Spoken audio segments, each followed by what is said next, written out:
ملک میں ان دنوں فرقہ واقعات بالخصوص مسلم مخالف واقعات میں دن بدن اضافہ ہی ہوتا جا رہا ہے۔ مسلمانوں سے متعلق کسی بھی چیز پر سوالات اٹھائے جا رہے ہیں، گرچہ کہ اس سے کسی کو ذرہ برابر بھی تکلیف نہ پہنچتی ہو۔ قومی دارالحکومت دہلی سے متصل نوئیڈا میں بوٹینیکل گارڈن میٹرو اسٹیشن میں 24 اکتوبر کو مغرب کی نماز کا وقت ہونے پر ایک شخص نماز ادا کر رہا تھا کہ کسی نے اس کا ویڈیو بنایا اور ٹویٹر ہینڈل پر شیئر کرتے ہوئے کہا کہ کیا دہلی میٹرو کے احاطے میں نماز پڑھنے کی اجازت ہے؟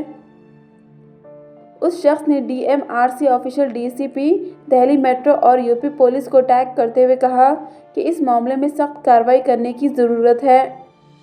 ایک ٹویٹر صارف نے اس پر ردعمل ظاہر کرتے ہوئے لکھا کہ میرے خیال میں یہ کوئی ایشو نہیں ہے۔ اس نے نماز پڑھنے کے لیے بس خالی جگہ کو استعمال کیا ہے اور کسی کے معاملے میں خلل اندازی بھی نہیں کی۔ رضا خان نام کے ایک ٹویٹر صارف نے لکھا کہ اگر کوئی شخص بغیر کسی کو ڈسٹرب کیے 5 منٹ میں ایک طرف نماز پڑھ رہا ہو تو اس میں غلط کیا ہے؟ میں ضلع انتظامیہ سے اپیل کرتا ہوں تمام ایئرپورٹس، ریلوے اسٹیشن، میٹرو اور بس اسٹیشن پر تمام مذاہب کے لوگوں کے لیے عبادت کے لیے ایک جگہ متعین کی جائے۔ محمد عبدالستار نامی ایک ٹویٹر صارف نے لکھا کہ میرے پیارے بھائی، اگر وہ شخص بغیر ہنگامہ کیے 5 منٹ نماز پڑھ رہا ہے تو آپ کو اس سے خلل پیدا ہو رہا ہے۔ ہندوستان ایک جمہوری ملک ہے۔ حکومت کو نماز اور دیگر مذاہب کے لوگوں کے لیے ایک جگہ مختص کرنی چاہیے۔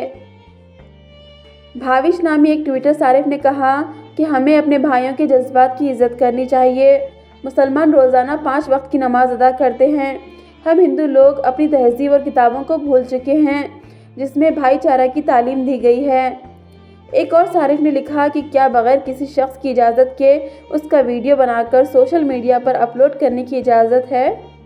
منیش نامی ایک صارف نے لکھا کہ میں مانتا ہوں کہ عوامی مقامات پر کسی کو عبادت نہیں کرنی چاہیے، لیکن وہ غلط نہیں ہے۔